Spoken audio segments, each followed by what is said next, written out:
Good morning teachers, नमस्कार। आज हम इस वीडियो में निष्ठा प्रशिक्षण की मॉड्यूल 11 जिसका विषय है भाषा शिक्षण शास्त्र, उसकी प्रश्नोत्तरी के बारे में जानेंगे। और यह सभी टीचर्स जो कि निष्ठा प्रशिक्षण जिनका विषय भाषा शिक्षण शास्त्र है उन सभी के लिए महत्वपूर्ण है, चाहे वह एमपी से बिलोंग करते हों, चाहे वह भारत के किसी भी अन्य राज्यों से जिसमें निष्ठा प्रशिक्षण का विषय है भाषा शिक्षण शास्त्र, और उन सभी के लिए यह प्रश्नोत्तरी महत्वपूर्ण है। और यदि आप में से कोई अभी तक व्हाट्सएप ग्रुप में नहीं जुड़ा है, जो कि निष्ठा प्रशिक्षण से संबंधित जो भी इन्फॉर्मेशन होती है सभी टीचर्स के माध्यम से उसमें शेयर की जाती है, तो यदि आप उस व्हाट्सएप ग्रुप में जुड़ना चाहते हैं तो वीडियो के डिस्क्रिप्शन बॉक्स पर लिंक दी गई है जिससे आप व्हाट्सएप ग्रुप में जुड़ सकते हैं। और इसी वीडियो के डिस्क्रिप्शन बॉक्स पर मॉड्यूल 1 से मॉड्यूल 10 तक के सभी मॉड्यूल की प्रश्नोत्तरी दी गई है। यदि आप उसे देखना चाहते हैं तो इसी वीडियो के डिस्क्रिप्शन बॉक्स पर जाके आप लिंक के माध्यम से ओपन कर सकते हैं। अब हम प्रारंभ करते हैं निष्ठा प्रशिक्षण के मॉड्यूल 11 की प्रश्नोत्तरी। पहला क्वेश्चन है, निम्नलिखित में से कौन सा पढ़ने के समय कार्य है? ऑप्शन ए है शिक्षक का घर से पाठ पढ़कर आना और कक्षा में उसी को पढ़ाना। ऑप्शन बी, कक्षा को 4 या 2 के समूहों में विभाजित करना और पाठ को बारी बारी से पढ़वाना। शिक्षक बच्चों को समझ के साथ पाठ को डिकोड व्याख्या करने को कहना।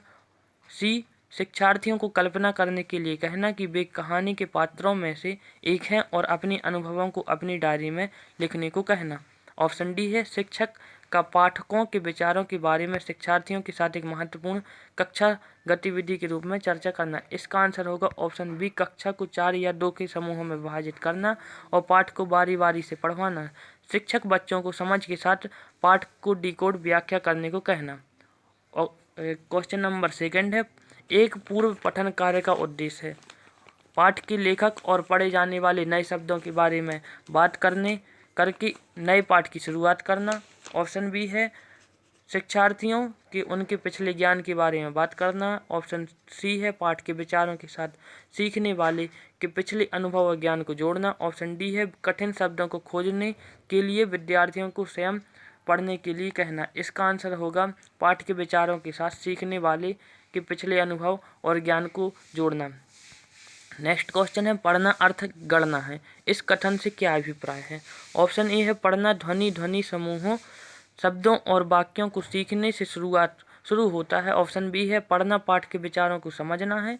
ऑप्शन सी है पढ़ना पाठ की वर्णमाला और शब्दों के अक्षरों का डिकोडिंग है। ऑप्शन डी है पढ़ना शिक्षार्थियों को विषय वस्तु के साथ विभिन्न अर्थ जोड़ने के लिए प्रोत्साहित करना। इसका आंसर होगा ऑप्शन बी, पढ़ना पाठ के विचारों को समझना है।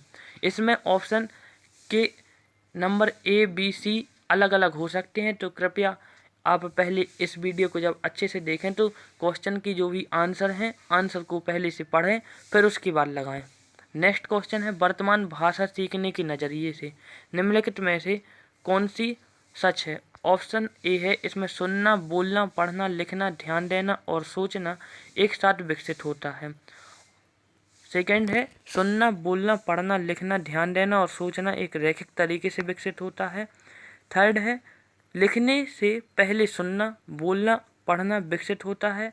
ऑप्शन डी है लिखन एक भाषा सीखने में शिक्षार्थियों द्वारा विकसित किया जाने वाला अंतिम कौशल है। इसका आंसर होगा फर्स्ट, सुनना, बोलना, पढ़ना, लिखना, ध्यान देना और सोचना एक साथ विकसित होता है।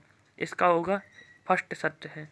नेक्स्ट है, जब बच्चे स्कूल में प्रवेश करते हैं तो हमें उन्हें वर्णमाला की अक्षर पढ़ाना शुरू करना है, भाषा कौशल का निर्माण करना है, वाक्य और कहानियाँ पढ़ने के लिए उन्हें पढ़ाना शुरू करना है, मौखिक कर्ण साधनों के माध्यम से भाषा के साथ परिचित कराना। इसका आंसर होगा ऑप्शन डी, मौखिक कर्ण साधनों के माध्यम से भाषा के साथ परिचित कराना है।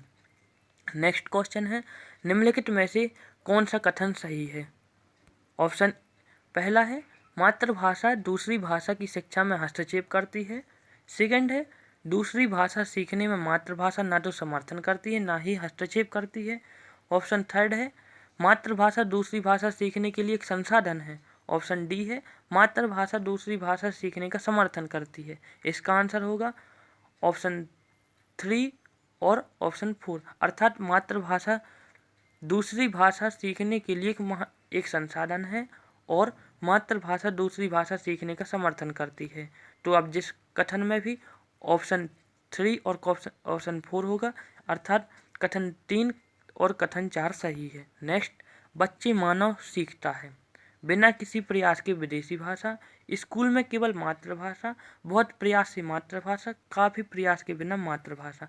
अर्थात बिना प्रयास की मातृभाषा सीख जाता है, जो कि वह माता और अपने आसपास के क्षेत्रों में वह भाषा सुनता है, उसी मातृभाषा कहा जाता है। और बच्चा बिना भी किसी एफर्ट के मातृभाषा सीख जाता है। नेक्स्ट है, भाषा सीखने में केंद्रीयता का अर्थ है कि भाषा शिक्षण का केंद्रीय उद्देश्य केवल विषय वस्तु पर केंद्रित है। सभी विषय वस्तु सीखना मूल रूप से भाषा सीखना है। सभी भाषा सीखना मूल रूप से विषय वस्तु सीखना है। विषय वस्तु को भाषा की चिंता नहीं करनी चाहिए। इसका आंसर होगा सभी विषय वस्तु सीखना मूल रूप से भाषा सीखना है। नेक्स्ट है, मातृभाषा आधारित बहुभाषिकता क्या है? ऑप्शन ए है, सभी बच्चे अपनी मातृभाषा में स्कूली शिक्षा शुरू करते हैं और कई भाषाओं को जोड़ते हुए आगे बढ़ते हैं।